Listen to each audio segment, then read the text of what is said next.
खुद मुख्यमंत्री उद्धव ठाकरे की तरफ से कहा गया है। और इस बीच ये भी बता दें कि लॉकडाउन के दौरान महाराष्ट्र, तमिलनाडु, तेलंगाना और आंध्र प्रदेश की लापरवाही से हजारों मजदूर झांसी में उत्तर प्रदेश और मध्य प्रदेश की सीमा में फंस गए हैं। ये सभी हजारों मजदूर उत्तर प्रदेश के हैं और अभी झांसी में रक्सा और ललितपुर बॉर्डर पर फंसे हुए हैं, जिनका ख्याल अब योगी सरकार रख रही है। लॉकडाउन में मजदूरों के कई राज्यों में फंसे होने के बाद गृह मंत्रालय ने सभी राज्यों को मजदूरों का ध्यान रखने का निर्देश दिया था, लेकिन बावजूद इसके मजदूरों के खाने पीने और रहने का ध्यान नहीं रखा गया और नतीजा ये हुआ कि सभी मजदूरों ने अपने गृह राज्य यूपी का रुख किया। हैरानी की बात तो यह है कि लॉकडाउन के बीच महाराष्ट्र और दूसरे राज्यों ने इन मजदूरों को आने दिया और फिर मध्य प्रदेश में भी इन्हें रोका नहीं गया। फिलहाल इन हजारों मजदूरों को क्वारंटीन सेंटर में रखा गया है। उत्तर प्रदेश सरकार इन मजदूरों को उनके गांव भेजने का इंतजाम भी कर रही है। परिवार गांव में सब परेशान है, रो रहे हैं कि कैसा भी चले आओगा। हम लोग छुट्टा काम करते थे, काम बंद हो गया तो जगह पे बैठ गए। हम लोग के पास कोई मालिक नहीं। भूख से परेशान है, 4 दिन तो हो गया, तो वैसे परेशान है। 4 दिन इसमें तो खाए ही नहीं, और उधर तो 2 दिन में 1 दिन खाते थे। क्या करेंगे, पैसा खत्म होते जा रहा है धीरे धीरे। अभी जो बचा है वो भी खत्म करके कैसे आएंगे, फिर कैसे जाएंगे, समस्या बढ़ेगी ना। यहाँ पे हमारे पैरामेडिकल कॉलेज को हमने shelter home cum quarantine camp without medical assistance का जो भी है व्यवस्था किया था। लगभग पैरामेडिकल कॉलेज के तहत जितने भी हमारे जो 6 हॉस्टल हैं, लगभग प्रति हॉस्टल की कैपेसिटी है 100 इंडिविजुअल कमरे की है। 600 की हमारे क्वारंटाइन कमरों की व्यवस्था है। यहाँ पे 6 एकेडमिक ब्लॉक्स है। 6 एकेडमिक्स ब्लॉक को भी हमने अपना अधीन ले लिया था और ये भी हमारे क्वारंटाइन कैंप्स बना रहेगा। इनका सैंपल अगर नेगेटिव पाया गया तो फिर तो पक्का हम यहाँ से उनको रवाना कर देते हैं। यदि पॉजिटिव है, यहीं पे बैठक है, इस पर क्वारंटाइन किया जाएगा। और चलिए हम सीधे अब झांसी चलते हैं। हमारे सहयोगी अश्वनी हमारे साथ जुड़े हुए हैं। अश्वनी, अभी वहां योगी सरकार के इंतजाम क्या है और कुल कितनी तादाद है इन मजदूरों की? देखिए, मजदूरों की तादाद की कोई संख्या नहीं है, अनिश्चित तादाद है। मजदूर लगातार लॉकडाउन ए की बात करें, लॉकडाउन बी की बात करें, लगातार मजदूर दिल्ली हो, पंजाब हो, महाराष्ट्र हो, तमिलनाडु हो या दक्षिण भारत हो, लगातार वो अभी भी झांसी की सीमा पे आकर के रुक रहे हैं। उनको ये उम्मीद है कि कहीं ना कहीं झांसी से उनको उनके गंतव्य तक के लिए भेजा जाएगा। आपको बता दें कि झांसी को कहा जाता है दक्षिण भारत का गेट कहा जाता है। प्रमुख जितने भी रास्ते हैं वो झांसी से होकर के ही गुजरते हैं, यानी कि झांसी एक ऐसा मात्र विकल्प बचता है। वो दक्षिण भारत के जो मजदूर है, प्रवासी मजदूर हैं, महाराष्ट्र में हैं, तमिलनाडु में अगर वो काम करने गए हैं तो उनको झांसी से होकर के ही जाना पड़ेगा। ऐसे में सबसे बड़ी बात ये सामने आती है कि अगर हम बात करें तेलंगाना से झांसी तक की, तो तकरीबन 200 जिले पड़ते हैं, छोटे बड़े। इस ड्यूरेशन में 3 बड़े राज्य पड़ते हैं। ऐसे में उनको वहाँ नहीं रोका जाता है, मजदूरों को कोई शेल्टर नहीं दिया जाता है, कोई खाने पीने की व्यवस्था नहीं की जाती है और सारे मजदूरों को झांसी के बॉर्डर पर आकर के छोड़ दिया जाता है। तो कहीं ना कहीं झांसी जो पुलिस प्रशासन है, जो प्रशासन की जो स्थिति है, जो सामान्य तौर पर अभी तक चल रही थी, वो अब फिलहाल बिगड़ती जा रही है, क्योंकि जिस तरीके से लाखों की तादाद में मजदूर लॉकडाउन ए और लॉकडाउन बी में निकल चुका है, उसको संभालने को लेकर के बड़ी कड़ी कवायद करती है पुलिस महकमा, करता है कवायद। ऐसे में जो साधन संसाधन है वो भी अब कम पड़ने लगे हैं। अब ये कहीं ना कहीं कमी मध्य प्रदेश की है, कहीं ना कहीं कमी महाराष्ट्र की है और जो तमाम गैर राज्य दक्षिण भारत के हैं उनकी कमी है।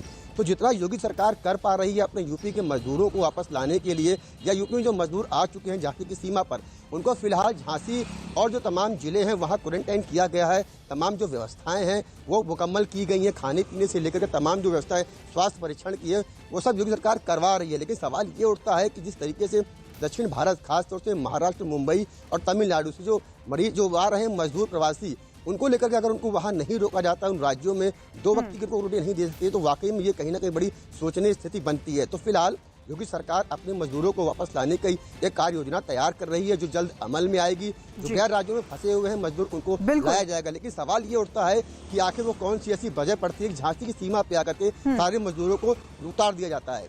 जी बिल्कुल, दूसरे राज्यों में फंसे जो मजदूर हैं उनका मध्य प्रदेश के शिवपुरी, अलीराजपुर और इंदौर में मजदूरों का आना शुरू हो चुका है, जबकि हरियाणा के करनाल और अंबाला में शेल्टर होम में रह रहे मजदूरों को भी उनके राज्यों में लेकर जाने के फैसले के बाद उनके चेहरों पर खुशी दिखाई दे रही है। वहीं शिमला में फंसे कश्मीरी मजदूरों को भी बसों के जरिए कश्मीर भेजा गया है।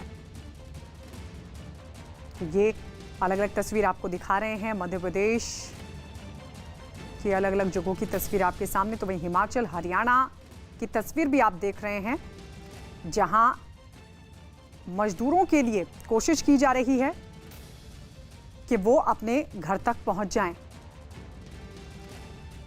नीरज हमारे सहयोगी हमारे साथ दिल्ली से लगातार बने हुए हैं।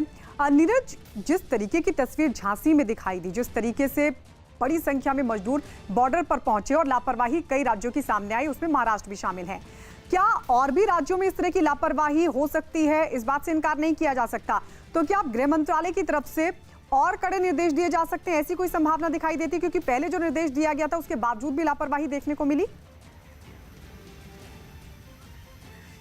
देखिए, महाराष्ट्र में प्रवासी मजदूरों की संख्या काफ़ी अधिक है। चाहे यूपी की बात करें या बिहार के मजदूर वहाँ बहुत रहते हैं, लेकिन जिस तरह से गृह मंत्रालय के आदेशों का कोई पालन नहीं किया गया राज्यों की तरफ से, जो प्रवासी मजदूर दूसरे राज्यों में थे, लेकिन उत्तर प्रदेश की सरकार ने ये घोषणा की है कि अपने लोगों को वो वापस लेंगे। तो ऐसे में गृह मंत्रालय की तरफ से कोई कठोर फैसला आएगा या दिशा निर्देश आएगा अब आने वाले दिनों में, इस बात की उम्मीद कम है। लेकिन कल जो प्रधानमंत्री के साथ मुख्यमंत्रियों की बैठक होगी उसमें लॉकडाउन को लेकर तो बातचीत होगी ही, इसके अलावा इस बात पे भी चर्चा होगी कि क्या किया जाए प्रवासी मजदूरों का, कैसे उन्हें वापस भेजा जाए उनके राज्य में। क्योंकि सिर्फ भेजने का मसला नहीं है, एक बार अगर लॉकडाउन में आने वाले दिनों में ढील दी जाती है तो ये भी सवाल उठेगा कि जो चाहे महाराष्ट्र मुंबई का इलाका हो, उसके आसपास का पुणे नासिक का इलाका हो, दिल्ली में जो फैक्ट्रियाँ हैं उनमें मजदूरों की जो ज़रूरत है उसको कैसे पूरा किया जाएगा।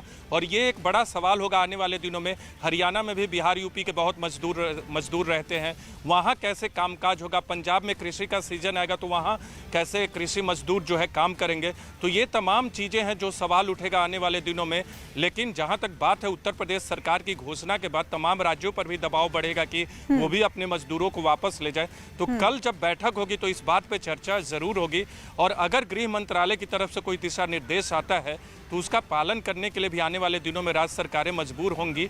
लेकिन इस मसले पर जिस तरह से हाल के पिछले दिनों राज्य सरकारों का रुख रहा है वो कहीं ना कहीं निराशा पैदा करता है। जी बिल्कुल, आप सभी लोग बने रहिए हमारे साथ। इस सब के बीच बता दें कि लॉकडाउन की वजह से दूसरे राज्यों में फंसे मध्य प्रदेश के 8000 मजदूर अपने अपने जिलों में पहुंचना शुरू हो चुके हैं।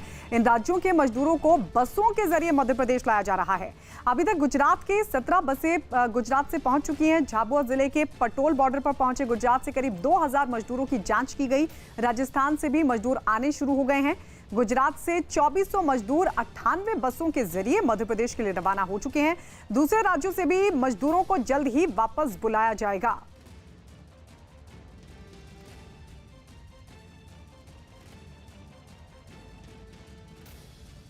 गुजरात के साबरकांठा, अरवली, सूरत, वलसाड जिलों के शेल्टर होम में रहने वाले अलग अलग राज्यों के मजदूर परिवारों ने जैसे ही सुना कि सरकार उन्हें उनके घरों को भेजने का इंतजाम कर रही है, वो खुशी से झूम उठे।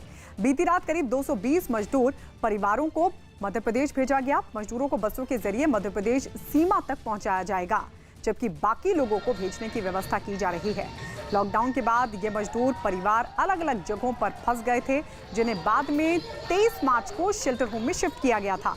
तकरीबन 9000 मजदूरों को छोटे छोटे ग्रुप्स में उनके राज्यों के हिसाब से भेजने का बंदोबस्त किया जा रहा है और इस दौरान सोशल डिस्टेंसिंग का भी पूरा पालन किया जा रहा है।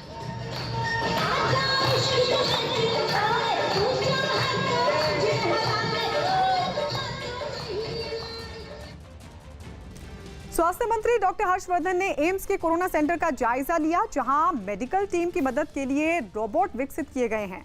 यहां रोबोट की